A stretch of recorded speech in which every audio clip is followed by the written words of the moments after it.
Hello, सबको मेरा नमस्ते। खास करके HHF team, mentor, teacher and students. आज आप लोगों के वजह से ही मैं यहाँ पर पहुँचा हुआ हूँ। जो भी कर रहा हूँ थोड़ा बहुत आप लोगों से सीख के ही कर रहा हूँ, तो इसी वजह से मैंने सोचा एक केस आप लोगों के साथ साझा करना चाहता हूँ।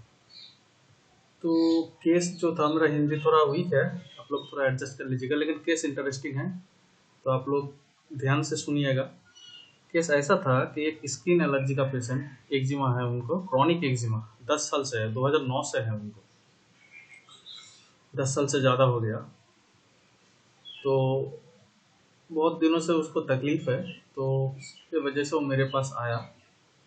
आने के बाद उसका तकलीफ़ जो कंसर्न था ये था कि डॉक्टर साहब 10 साल से मैं दवाई लेता हूँ, लेकिन कोई असर नहीं हो रहा है, और इस एलर्जी की वजह से मैं कोई काम ही नहीं कर पाता हूँ। मैंने उसका पूछा आप क्या करते हैं, तो उसने बोला मैं कृषक हूँ, फार्मर हूँ, मैं खेत में जाता हूँ।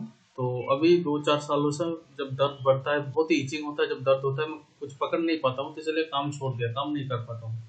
और मेरा फाइनेंशियल स्टेटस भी उतना अच्छा नहीं है कि मैं अपनी फैमिली को अ, मतलब मॉनिटरी हेल्प कर सकूँ। तो यही मेरा दिन चल रहा है। ऐसा भी कोई जीना होता है? ऐसा भी कोई जीना होता है? किस आदमी को ऐसा बीमारी लग जाए तो क्या बताऊँ, ज़िंदगी नरक बन जाती है। तो इसको जीना नहीं कहते डॉक्टर साहब। मैं पहले काम कर लेता था, लेकिन अभी कोई काम नहीं कर पाता हूँ इस बीमारी की वजह से। तो तकलीफ यहाँ पर है। तो मैंने यहाँ पर ज़्यादा नहीं सोचा था पहले, फर्स्ट टाइम तो मैंने यहाँ पर रूब्रिक लिया था, delusion for his desperate existence about his miserable. दो रूब्रिक लिया था क्योंकि वो अभी पुअर फील कर रहा है, काम नहीं कर पा रहा है पहले से। और दूसरा उसका जो अस्तित्व है अभी जो इस हालत में है, उसको जीना, वो पूरा हताश हो गया है, वो जीना नहीं चाहता। इसको कोई जीना कहता है? लेकिन मैंने सीपीआर दिया था। सीपीआर देने के बाद मैंने फॉलोअप के लिए 1 महीने बाद बुलाया था। मैं 1 महीने बाद बुलाता हूँ पेशेंट को। तो आने के बाद बोला डॉक्टर साहब कोई इम्प्रूवमेंट नहीं हुआ है, पहले का जैसा था वैसा ही है। और मैं जब तक श्योर शॉट हो जाता हूँ मेडिसिन ठीक है, तो मेडिसिन चेंज नहीं करता हूँ। काम तो करता है। तो मैंने फिर 1 महीने के लिए उनको प्लासिबो दे दिया। मैं ओवर वेट करना चाहता था, देखा है जाए कुछ हो, अगर अगले महीने हो जाए तो, क्योंकि 10 साल से है, मैं रिपीट करने में भी डर लग रहा है अगर एग्रावेशन हो गया तो। 1 महीने बाद फिर आया, डॉक्टर साहब कोई चेंज नहीं हुआ। थोड़ा बहुत हुआ था पहले पहले दवाई देने के बाद। अब 1 महीने के बाद जो आपने दिया था, मैंने प्लासिबो ही दिया था, तो उसके बाद फिर से पहले जगह पहुंच गया। मैंने सोचा ये तो रेमेडी मेरा गलत हो रहा है, मेरा गलती कर रहा हूँ कहीं पर। तो यही एचएचएफ से सीखा हुआ, ये ब्यूटी ऑफ एचएचएफ है। जहाँ गलती कर रहे हो वहां से सीखो, गलती को अपनाओ, गलती से दूर मत भागो, गलती से प्यार करना सीखो, क्योंकि कुछ नया सीखने को मिलेगा थैंक्स टू मेंटर्स। तो मैंने यहाँ पर फिर दिमाग लगाया, मैंने सोचा आज कुछ नया सीखने को मिलेगा। कुछ तो है इस केस में, पुअर तो है, लेकिन पुअर की वजह से काम भी नहीं कर पा रहा है। तो इसका कंसर्न क्या है, गलती कहाँ पर है? क्योंकि सेपरेशन कॉन्फ्लिक्ट हो सकता है। मैंने एलिमेंट नहीं, 10 साल से जो बीमारी हो रहा है, मैंने क्या किया, पार्सन इन डिजीज, कलकत्ता आए थे डॉक्टर मयूर सर, गुटके सर, उन्होंने बहुत अच्छे से एक्सप्लेन किया कि हम लोग गलती वहां पर करते हैं जब क्रॉनिक केस में पर्सन इन डिजीज को खोजते हैं। पर्सन इन डिजीज मतलब बीमारी के ऊपर उस पर्सन का कंसर्न क्या है। मैं इसके अंदर गया ही नहीं, इससे अंदर जाना चाहिए था मुझे, यही मेरा गलती हो गया। मुझे उसके अंदर भी जाना चाहिए था, एलिमेंट खोजना पड़ता था। एलिमेंट मैंने खोजा नहीं, पकड़ पकड़ में नहीं आया। तो मैंने फिर उसको टेस्टिंग रिटेस्टिंग करने को चालू किया। तो मैंने बोला आप 10 साल से बिस्तर में हैं, आप काम नहीं कर रहे, 4-5 सालों से काम नहीं कर पा रहे, तो इसके लिए कंसर्न क्या है, क्या चाहते हैं आप? मैं तो काम करना चाहता हूँ, मेरा 2 बच्चा है, ठीक, खाना भी प्रोवाइड करना करना मुश्किल हो जाता है कभी कभी। मेरा बीवी आंगनवाड़ी में काम करती है, तो वहाँ से मिड डे मील आता है, तो एक टाइम वही खा लेता हूँ, तो एक टाइम का गुजारा हो जाता है, दूसरे टाइम का गुजारा किसी तरह से हो जाता है। और मैंने बोला कोई, जब से आपको इस बीमारी हुआ है उससे पहले कोई कन्फ्लिक्ट हुआ था, कोई किसी से झगड़ा हुआ था, कुछ भी? बोला नहीं सब, मैं ऐसा आदमी नहीं हूँ, मैं किसी से झगड़ा करता भी नहीं हूँ, और मेरे साथ किसी का झगड़ा होता भी नहीं है। हर एंगल से मैं खोद रहा हूँ, लेकिन मैं केस के अंदर नहीं जा पा रहा हूँ। फिर मैंने क्लिक किया एचएचएफ के मेथड की तरफ से कि आईपीआर को तो जाना चाहिए। वो कुछ बता नहीं पा रहा है, तो उसके बीवी के साथ बात करो। तो मैंने बोला कि अब अपने बीवी के साथ बात करवा। तो फिर उनके बीवी के साथ मैंने बात किया, बीवी अंदर आई, बीवी साथ में थी, उनको बाहर भेज दिया। मैंने बोला आपके हस्बैंड के बारे में कंसर्न बताइए, प्रॉब्लम क्या है, दिक्कत क्या है। तो फिर बीवी चालू हो गई, फिजिकल ऐसा होता है वैसा होता है, दवाई लगा देता है, मलहम लगा देता है। वाह, मैं तो बोल रहा हूँ इतने दिन से आप कोशिश कर रहे हो तो नहीं रहा है, होम्योपैथी दिखा के देखो, अब इतना इम्पेशेंट क्यों हो रहे हो, दवाई दवा कम करेगा, थोड़ा टाइम दो डॉक्टर साहब को। तो मैंने फिर उनको रोका, वहाँ पर टोका। मैंने बोला फिजिकल के बारे में पूछा नहीं, आप बोलिए, मैं पूछ रहा हूँ उसका कंसर्न क्या है, उसका तकलीफ क्या है, दिल में क्या तकलीफ है। और हिंदी थोड़ा वीक है, आप लोग थोड़ा एडजस्ट कर लीजिए। तो उसकी बीवी ने बोला देखिए वो तो सीधा साधा आदमी है, ना किसी से झगड़ा करता है ना किसी से झगड़ा होता है। तो बोले, ऐसा तो बीमारी नहीं पकड़ सकता, कोई तो प्रॉब्लम है, आप खुल के बताइए, आपके शादी के बाद से बताइए, शादी कितने साल को हुआ। तो उन्होंने बोला 2000 साल में मेरा शादी हुआ था और इनका तकलीफ चालू हुआ 2009 में। मैंने बोला उस दरमियान में आप अपने हस्बैंड वाइफ का रिलेशन बताइए थोड़ा। तो बोला मैं शादी के बाद दहेज में 40,000 रुपया मिला था मेरे हस्बैंड को, तो बिस्तर के अंदर रख दिया था, सुबह उठ के जो देखा बिस्तर के नीचे से पैसा गायब। तो वहां पर एक कॉन्फ्लिक्ट उसका, उसी दिन से उनका थोड़ा दिमागी हालत खराब होने चला। तो मैंने बोला खराब मतलब ऐसा ही है, वो फार्मर है, हम लोग उतना अच्छे फैमिली से नहीं है, लोअर इकोनॉमी से बिलोंग करते हैं। तो उसको लगा तो थोड़ा बिजनेस कर लेंगे इस पैसे से, तो पैसा भी चला गया। तो मैंने बोला इसके रिगार्डिंग वो किसी को पूछा, वो कुछ डाटा, बोला किसी को कुछ नहीं पूछा, किसी को डाटा नहीं, इसका तकलीफ यही है डॉक्टर साहब। मैं भी बोलता हूँ क्या हुआ, किसी के अंदर अगर काम करता है, दिहाड़ी लेता है ना, तो 8 दिन 10 दिन बात करने के बाद उसको दिहाड़ी मिलता है। तो किसी ने अगर नहीं दिया, मालिक अगर दिहाड़ी नहीं दिया तो पूछता भी नहीं है। मैंने बोला अच्छा, तो छोड़ देता है क्या। बोले नहीं, मांगता भी नहीं है, जो मेरा दिहाड़ी दे दो यार, ये तो मेरा प्राप्य पैसा है, मांगता भी नहीं है। और कुछ अगर एक लोन लेकर कुछ करता है, क्योंकि देखिए इतने साल से हम लोग परिवार संसार कर रहे हैं, तो लोन तो लेना ही पड़ता है, लोन लिया है। लोन वाले जब आता है तो वो जब बात सुनाता है तो ये भी चुप रहता है, उसको बुरा लगता है लेकिन ये बोल भी कुछ नहीं पाता है। मतलब जिसको मांगना चाहिए उसे मांग नहीं पाता है, और लोन चुकाने के लिए अगर चाहे तो दूसरे से लोन लेके उसको लोन चुका देगा। अच्छा, अजीब आदमी है। और कुछ, तो इसका तकलीफ कब से बढ़ा है। मैंने बोला ये तो स्किन का एलर्जी नौ से, उस दरमियान कुछ हुआ था क्या। बोलते नहीं डॉक्टर साहब ऐसा कुछ नहीं हुआ था, लेकिन एक कॉन्फ्लिक्ट इसकी जिंदगी में भर भर चल रहा है।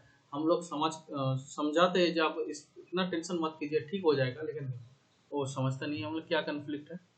मतलब इनका जो सारे भाई है, सारे वेल एजुकेटेड है, नौकरी करता है, यही रह गया फर्मा। अब मुझे थोड़ा थोड़ा केस समझ में आ रहा है, एनालिसिस तक आ रहा है, मेडिसिन अभी तक आया नहीं है, समझ में घुस रहा हूँ जब बीमारी कहाँ से चालू है। मतलब थोड़ा और इलाबोरेट कीजिए, उसकी वाइफ को पूछा मैंने। तो डॉक्टर साहब इनका 5-6 भाई है, सारे वेल एजुकेटेड है, सारे नौकरी करता है, उनका लड़का भी अच्छा पढ़ाई करता है, नौकरी करता है, लेकिन ये सब जब देखता है इनको पसंद नहीं आता है, दिल बैठ जाता है इनका। मैं फार्मर रह गया, मेरा बेटा भी फार्मर रह जाएगा, क्योंकि मैं उनको अच्छा खाना, अच्छा फूड, अच्छा पढ़ाई प्रोवाइड नहीं कर पा रहा, अच्छा एजुकेशन दे नहीं पा रहा हूँ। यही इनका कॉन्फ्लिक्ट है, और 2009-10 के बाद से ज़्यादा हो गया, जब से इसका चालू हुआ तब से ज़्यादा हो गया। मतलब उनसे बात नहीं करता, उनसे हेल्प नहीं मांगता, नहीं यही तो प्रॉब्लम है। मैंने आपको ही बोला, जिसके वो बात करने से ठीक होगा, हल होगा, अगर आप भाई से 2 पैसा मांग भी लेगा, अगर कौन हेल्प नहीं करेगा, लेकिन ये नहीं बोलता है। उनको देखता है, उनसे अपना दूरी और बढ़ा लेता है। अभी हो गया 4-5 साल, जब से बीमारी बढ़ा है, जब से काम नहीं कर पा रहा, उनसे बात ही नहीं करता है अपने भाई लोगों के साथ। मतलब कोई झगड़ा, वो लोग कोई जमीन को लेकर डिस्प्यूट हुआ है, मतलब कुछ नहीं हुआ, वो लोग बहुत अच्छे हैं, हम लोग तो मिल कर रहते हैं, एक घर में रहते हैं, एक ही परिवार में रहते हैं, खाना अलग खाते हैं, लेकिन ये बात नहीं करता है। कैसे ही। तो आप बोलते नहीं है, आप काम नहीं कर पाते हो, आप ऐसे में मिड डे मील का खाना लेके आते हो, हम लोग खाते हैं, तो ऐसा कितना दिन चलेगा। तो हम बोलते हैं डॉक्टर साहब, इनको बार बार बोलते रहे कुछ तो करो। घर पर बैठा रहता है, भाई के बारे में सोचता है, दुख होता है, और दिन ऐसा ही चल रहा है। तो यही था केस। तो मैंने थोड़ा सोचने को मजबूर हुआ कि कॉन्फ्लिक्ट कहाँ पर हुआ। और सिर्फ रूब्रिक में मत अटको। गोडके सर बहुत अच्छी बात बोलते हैं, रूब्रिक में मत अटको। दिंदे सर बोलते हैं केस को इलाबोरेट करो, पूरा केस को कंप्लीट करो, फिर रूब्रिक में जाओ। छोटा छोटा मोती चुनो, बड़ा बड़ा मोती चुनो, उनको लगाओ, उसके बाद रूब्रिक में जाओ। तो इसमें बड़ा मोती मिल नहीं रहा था। तो एक चीज मुझे खटक लग रहा था, जिसका बीमारी का जो मेन कंसर्न है, भाई जितना भाई है, ब्रदर है, उनका सब ओएल एडवोकेट है, नौकरी करते हैं, उनका बेटा भी अच्छा पढ़ाई कर रहा है, नौकरी कर रहा है, और ये अपने बच्चे बच्चे को अच्छा पढ़ाई, शिक्षा या नौकरी या खाना कुछ नहीं दे पा रहा है। वो लोग आगे निकल रहा है, आगे निकल नहीं पा रहा है।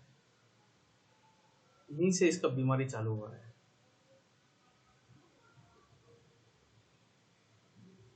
तो इसमें मैंने सोचा, एक रूब्रिक है यहाँ पर, मैंने मेट्रियामेडी का खंगाला पढ़ाई किया, उसके बाद मैं उसमें जाऊंगा, पहले रूब्रिक ले लेते हैं।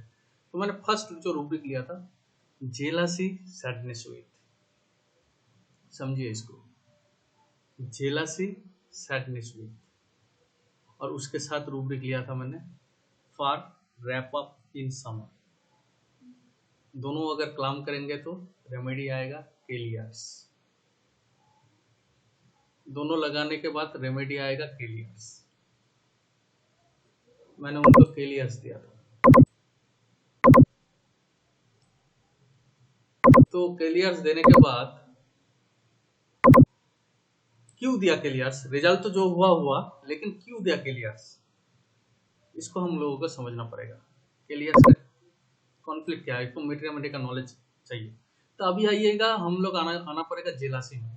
एनवी क्यों नहीं लिया, एलिमेंट फ्रॉम जेलासी क्यों नहीं लिया। दो रूब्रिक आ जाता है दिमाग में जेलासी के साथ साथ, एक एलिमेंट फ्रॉम जेलासी, एलिमेंट जेलासी के बाद ही तो उसका एलिमेंट चालू हुआ ना, ब्रदर के साथ जेलासी है। तो आप एनवी क्यों नहीं लिया, आपने जेलासी क्यों लिया, वह एलिमेंट फ्रॉम जेलासी क्यों नहीं लिया, तो समझ में आना चाहिए।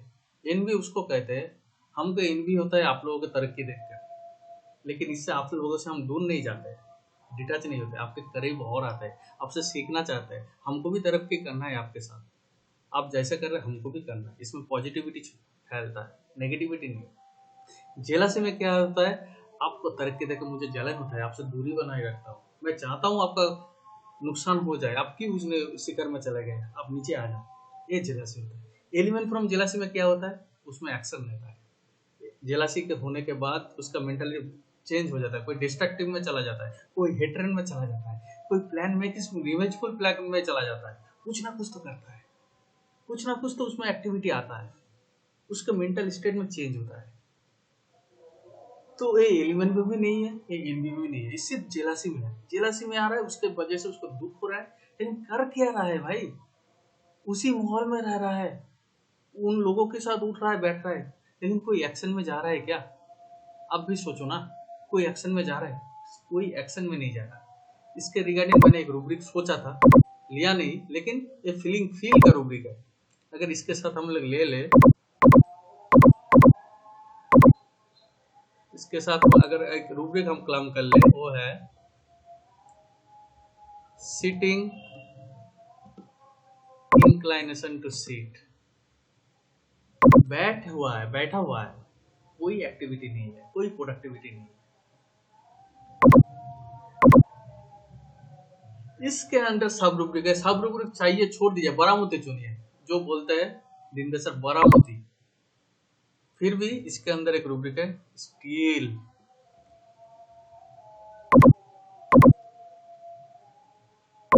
ये भी इसके साथ केलियर्स फार रैप अप इन समर। अरे जेलासी का चादर उड़ा हुआ है, उसके वजह से उसको दुख हो रहा है, अरे निकाल दे, एम्बिशन बढ़ा ले, अपना काम करने के लिए निकल जा, ब्रानिया की तरह हो जा ना, अपने आप को चेंज ही नहीं कर रहा है, वैसा ही है, काम नहीं कर पा रहा है तो बैठा हुआ है बेटे के लिए।